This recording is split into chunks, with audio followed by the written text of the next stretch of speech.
ကဲလုံးမဲမင်္ဂလာပါဆိုတော့ဆရာပေါ့နော်ဒီဗီဒီယိုမှာဆိုရင်ဒီ web form ပေါ့နော် web form လေးနဲ့ပတ်သက်ပြီးတော့နည်းနည်းပြောပြပေးသွားမယ်ပေါ့နော် web form ဆိုတော့တနည်းအားဖြင့်ဘာကိုပြောရလဲဆိုရင်ဒီနောင်ကနေပြီးတော့ adjective ပြောင်းတာမျိုးနောက်က adjective ကနေနောင်ပြန်ပြောင်းတာမျိုး verb ကနေနောင်ပြောင်းတာမျိုးနောင်ကနေ verb ပြောင်းတာမျိုးတွေဆိုတော့တနည်းအားဖြင့်ပြောမယ်ဆိုရင်အဲ့ဒါတွေကဘာမှတွေ့အောင်ဆိုရင်ဒီ read the passage ပေါ့နော် read the passage ကို completion လို့ခေါ်မယ်ဒီကွက်လက်ဖြည့်တွေပေါ့နော်ကွက်လက်ဖြည့်တွေမှာများသောအားဖြင့်တွေ့ရတဲ့ပုံစံတွေဖြစ်တယ်ဆိုတော့ပြောချင်တာကဒီအပေါ် passage ကြီးကိုပေးထားရပေါ့နော်အဲ့ passage ကြီးတွေကနေပြီးတော့ဆရာတို့ကစကားလုံးကိုရှာပေါ့နော်ကွက်လက်နဲ့ လိုက်ဖက်မဲ့စကားလုံးကိုရှာပြီးတော့သူက verb ပေးထားတယ်ဆိုရင်နောင်ပုံစံမျိုးပြောင်းလဲရတာမျိုးနောက်က adjective ပေးထားမယ်ဆိုရင်ဒီ adjective ကိုနောင်ပုံစံပြောင်းရတာမျိုးတွေအဲ့လိုအခြေအနေတွေမှာရှိရပေါ့နော်ဆိုပြန်တာဒီ web form တွေကိုတကယ်လို့တည်ထားမယ်ဆိုရင်ဒါစကားလုံးတွေကိုအများကြီးရှောက်ပြီးတော့ချက်ဆရာမလို့တော့ဘူးပေါ့နော်သူကလည်းဒီလိုဆုံးလို့ရှိရင်ဒါဒီစကလုံးမှလားဆိုပြီးတော့ခွဲခြားထားတာမျိုးရှိလာမယ်ပေါ့နော်နောက်တစ်ခုကကျတော့ဒီအလဲတန်းမှာလည်းဒီနော် fill in the blank with the correct form of the word ဆိုပြီးတော့ပါတယ်လေအဲ့ဆိုပြန်တော့ word form တွေပေါ့နော်ဆိုတော့ word form verb form တွေကတော့သိကြတယ်အကြောင်းသားရေ but 1 but 2နော် emisa blood but fine and web blood but 1အဲ့ဒါတွေကသိကြရပေါ့နော်ဆိုတော့ဒီနောက်တစ်ခုကကျဘာလဲဆိုရင်ဆရာတို့ကပြော read the passage ပေါ့နော် read the passage မှာဒီ word form တွေရှိတယ်အဲ့မှာ web form တွေကိုမသိထားရင်လည်းတော်တော်လေးကိုပြောင်းရတာနည်းနည်းဒုက္ခရောက်တတ်တယ်ပေါ့နော်ဆိုတော့အဲ့အကြောင်းမလို့ဒီ web form ကမဖြစ်မနေចောင်းသားတွေအကုန်လုံးလေ့လာရမယ်သင်ခန်းစာတစ်ခုဖြစ်တယ်ပေါ့နော်ဆိုတော့အဲ့ကြောင့်မလို့ဆရာကတော့ဒီစာအုပ်ထဲမှာဆရာရဲ့ဒီ English Basic Grammar ထဲမှာဆိုရင်တော့ဒီအရာတွေထည့်ထားတယ်ပေါ့နော်ဆိုတော့အဲ့ထဲမှာဆရာပထမဆုံးတစ်ခုနည်းနည်းပြောပြမယ်နော်ဆိုတော့အဲ့ဒါက verb ကနေပြီးတော့ noun ကိုပြောင်းသွားတဲ့ form မျိုးကိုပြောနေတာပေါ့နော်verb ကနေ noun ကိုပြောင်းတယ်တနည်းအားဖြင့်ဆိုဒီမှာ ion နဲ့ဆုံးတာပေါ့ tion လည်းဖြစ်နိုင်တယ်SIN လည်းဖြစ်နိုင်တယ်နော်ရှင်းလို့အတန်အတွက်ကတော့နှစ်တန်လုံးကိုရှင်းလို့ပဲအတန်ထွက်တယ်ပေါ့နော်ဆိုတော့အမှ TIN SIN နဲ့သွားတဲ့ဟာတွေဆိုတော့အဲ့ဒါက verb ကနေပြီးတော့ noun ကို change ကျင်နေဆိုရင်နောက်က TIN သို့မဟုတ် SIN လေးတွေနဲ့အဆုံးသတ်ထားလေးရှိတယ် for example ဒီမှာပြောမယ်ဆိုရင် direct ဆိုရင် direction invent ဆိုရင် invention project ဆိုရင် production collect ဆိုရင် collection correct က correction connect ဆိုရင် connection ingest ဆိုရင် ingestion protection လို့နော် suggest ဆိုရင် suggestion exhaust ဆိုရင် exhaustion prevent ဆို prevention select ဆိုရင် selection construct ဆိုရင် construction ဒါကြောင့်သားရေအကုန်လုံးလေ့လာနိုင်လို့ရအောင်ဒီအလုံး20ကိုဒီလိုအလုံး20လို့တော့မဟုတ်ဘူးเนาะဒီ10လုံးတစ်ဖြတ်စီတစ်ရောင်စီခွဲပေးထားရပါเนาะဟိုပြောရင်ဒါဟိုဒီစက်မှတ်လေ့လာခြင်းတဲ့သူတွေအတွက်ပြောရင်ဒါပေါ့เนาะ10လုံးတစ်ဖြတ်စီso prevent ကနေပြီးတော့ donation ပေါ့เนาะ donate donation locate location celebrate celebration တို့translate ကနေပြီးတော့ဒီမှာဆို satisfy ဆိုရင် satisfaction ဆိုတဲ့အဒီ infect ဆိုရင် infect ကနေပြီးတော့အမှနော် evaluations အထိနောက်က illustrate illustration investigate investigation တို့ဒီလိုစကားလုံးမျိုးတွေ motivation တို့ participation တို့ pollution တို့ separation contribution distribution နော် constitution အဲ့ဒါတွေ confusion အဲ့ဒါတွေကတကယ်ဒီ G12 မှာပေါ့နော် G12 လောက်ရောက်တဲ့အခါမှာမဖြစ်မနေသိရမယ့်စကားလုံးမျိုးစားတွေပေါ့နော်ဆိုတော့အဲ့ဒါလေးတွေလည်းပါတယ်ပေါ့နော်ဒီမှာဆိုရင်ဗာလေးပေါအောင်ဆိုတော့နောက်မှာဆိုရင်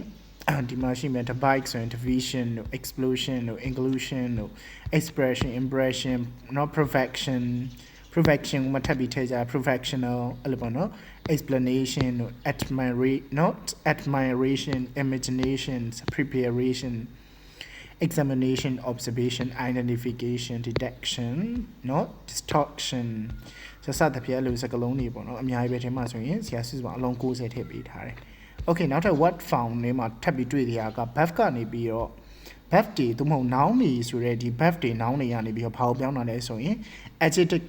ကိုပြောင်းတာပေါ့နော် verb တွေ noun တွေကနေပြီး adjective ကိုပြောင်းတာဆိုတော့အဲ့ဒါကကြာ fm full နဲ့ဆုံးတဲ့စကားလုံးလေးတွေဆိုရင်ဒါ adjective လို့ခေါ်တယ်အဲ့ဆိုခုနက ion tin sin နဲ့ဆုံးတဲ့စကားလုံးတွေဆိုရင်ဘာလို့ခေါ်လဲဆိုရင် noun စကားလုံးလို့ခေါ်တယ် fm full နဲ့ဆိုရင် adjective လို့ခေါ်တယ် caring careful helpful hopeful ဒါတော့ food တွေကတော့အကုန်လုံးဒီ red နဲ့ပဲရေးပေးထားတယ်နော် useful harmful forgetful thankful စသဖြင့်အဲ့လိုစကားလုံးမျိုးစားရရှိရပါတော့နောက်တစ်ခုကကြတော့ဒီ verb ကနေပြီးတော့ဘာကိုပြောင်းဆိုရင် nouns ကိုပြောင်းတာပေါ့နော် verb ကနေပြီးတော့ noun ကိုပြောင်းတာဘာလဲဆိုရင်တကယ်တော့ verb နဲ့ဟုတ်တယ် verb နဲ့ adjective တွေကနေပြီးတော့ nouns တွေကိုပြောင်းတာဆို ity နဲ့သုံးတယ်ပေါ့ဥပမာ able ဆိုရင် ability ဆိုတဲ့အဓိပ္ပာယ်မျိုးလေ disable ဆိုရင် disability တို့ stable ဆို stability တို့ flexible ဆိုရင် flexibility နော် possible ဆို possibility responsible ဆို responsibility visible ဆို visibility เนาะအဲ့လိုပုံစံမျိုးเนาะ purity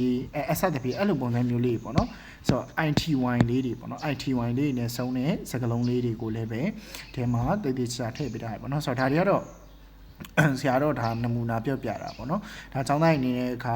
လေးလာခြင်းနဲ့ဆိုလို့ရှိရင်တော့ ဖောင်တွေကတော့အများကြီးရှိတယ်ပေါ့နော်ဟိုပုံစံတွေကတော့ဆရာစာအုပ်ထဲမှာဆိုရင်6မျိုး10မျိုးလောက်ထိပါတယ်ပေါ့နော်10မျိုးလောက်ထိဆရာရေးပေးထားတယ်အဲ့ဒါမှဒီ3ထိចောင်းသားရင်းအနေနဲ့ဘယ်လိုမျိုးပြောင်းတယ်ဘယ်လိုလေးလာလို့ရတယ်ဆိုတာကိုသိသိချင်းတဲ့အတွက်ကြောင့်မလို့ဆရာက web form နဲ့ပတ်သက်ပြီးတော့ရှင်းပြပေးသွားပဲဖြစ်ပါတယ်ဆိုတော့ဒါတွေကိုလည်းသိထားမယ်ဆိုရင်တော့အဆင်ပြေတယ်ပေါ့နော်ဆိုတော့အဲ့ဒါနဲ့ပတ်သက်ပြီးတော့ဆရာနောက်မှာဘာပဲပေးထားလဲဆိုရင်ဒီ exercise တွေပေါ့နော်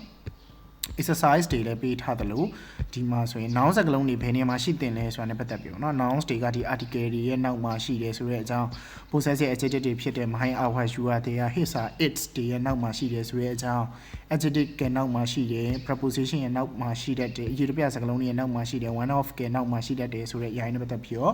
ဒါ noun စကားလုံးတွေရှိတဲ့နေရာတွေကိုလည်းပြောထားရပါတော့เนาะဒါ read the passage အတွက်ဆိုရင်အရင်ဟိုမှာအရေးကြီးရပါတော့ဆိုတော့ဒီလိုအခြေခံနေမသိဘဲနဲ့ read the passage ကအဖြေလဲရှာလို့ရမှာမဟုတ်ဘူးပုံစံလဲပြောင်းတတ်မှာမဟုတ်ဘူးအကြောင်း web form တွေအဓိကအရေးကြီးတဲ့အခန်းကဏ္ဍတွေဖောင်းနေပါတော့ဆိုတော့အကြောင်း web form တွေကိုတည်တည်ချာချာသိထားဖို့လိုအပ်တယ်ပေါ့နော်ဒီမှာဆိုရင်တို့က inform လို့တွေ့လိုက်ပြီးဆိုတော့ဒါ information လို့သိရ discuss ဆိုရင် discussion တို့ imaging ဆိုရင် imagination တို့เนาะ preparation translation တို့ happiness တို့ difficulty တို့ weakness တို့เนาะဒီမှာဆိုရင် activities တို့ purity တို့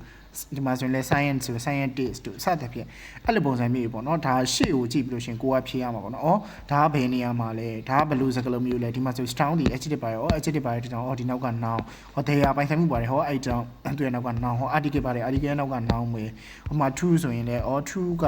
သူကပါလဲခုနပြောတယ် adjective နောက်က noun ပဲthey ပါဆို article ရဲ့နောက်က noun ပဲ physical adjective ပါတာပဲ adjective ရဲ့နောက်က noun ပဲ physical adjective ပါတာပဲ adjective ရဲ့နောက်က noun ပဲစသဖြင့်ဒီလိုပုံစံမျိုးလေးတွေကျောင်းသားတွေနဲ့သိထားရမယ်ပေါ့နော်ဆိုတော့ဒီလိုပုံစံမျိုးဒီလိုဇာတ်လေးတွေနဲ့ဆရာဒီဆောက်ထဲမှာအသေးစိတ်ရှင်းပြထားရပါတော့ဆိုတော့ဒါကတော့ grade 6ကနေပြီးတော့ဘယ်ထိသွားလိမ့်အောင်ဆို grade 12ထိကိုတည်တည်ချာချာသိထားမယ်ဆိုလို့ရှိရင်ပေါ့နော်ဒါတစ်နှစ်လဲမဟုတ်နှစ်နှစ်မဟုတ်သုံးနှစ်မဟုတ်ဆက်တိုက်ပေါ့နော်အသုံးပြုလို့ရတဲ့စာအုပ်မျိုးဖြစ်တယ်ပေါ့နော်ဒါအခြေခံတွေကဒီလိုအခြေခံတွေကိုတည်ထားမှသာလျှင်English ကိုဖြည့်တဲ့အချိန်မှာ90 60ဆိုတာမျိုးလုံးဝပြီး AC ယူနိုင်မှာဖြစ်တယ်အခြေခံမရတဲ့သူတွေကတော့ဟို30 40နဲ့တင်ပဲတိုင်းနေပတ်လို့ရှိရင်လဲပတ်နေဦးမှာပဲဖြစ်တယ်ပေါ့နော်ဆိုတော့ဒီလိုပုံစံမျိုးလဲပါပါမယ်ဆိုတော့ဒါကတော့ web form ခံတာပေါ့နော် web form ဒီမှာဆိုလို့ရှိရင်ဘယ်လိုမျိုးလေးထည့်ပေးထားလဲဆိုရင်ဒီလိုစကားလုံးလေးထည့်ပေးရဆိုတာကိုသိသိချင်းတဲ့ကြောင့်တော့ဒီ video လေးကိုပြုလုပ်ပေးလိုက်ထားရဖြစ်ပါတယ်ဆိုတော့ဒီစာအုပ်ကလေးလည်းဆက်စီမှာဝယ်ယူအပ်ပေးမယ်ဆိုလို့ရှိရင်တော့ရရှိပါပြီပေါ့နော်ကဲဆိုတော့ video ကိုအစားဆုံးကြည့်ပေးတဲ့အတွက်အားလုံးကျေးဇူးတင်ပါတယ်အခြားအကြောင်းအရာပေါင်းမျိုးများစွာကိုသိချင်တယ်ဆိုလို့ရှိရင်တော့ဆရာစီမှာဒီစာအုပ်ကလေးပေါ့နော်လာပြီးမှဝယ်လို့ရပါတယ်ဆိုတော့အားလုံးကျေးဇူးတင်ပါတယ်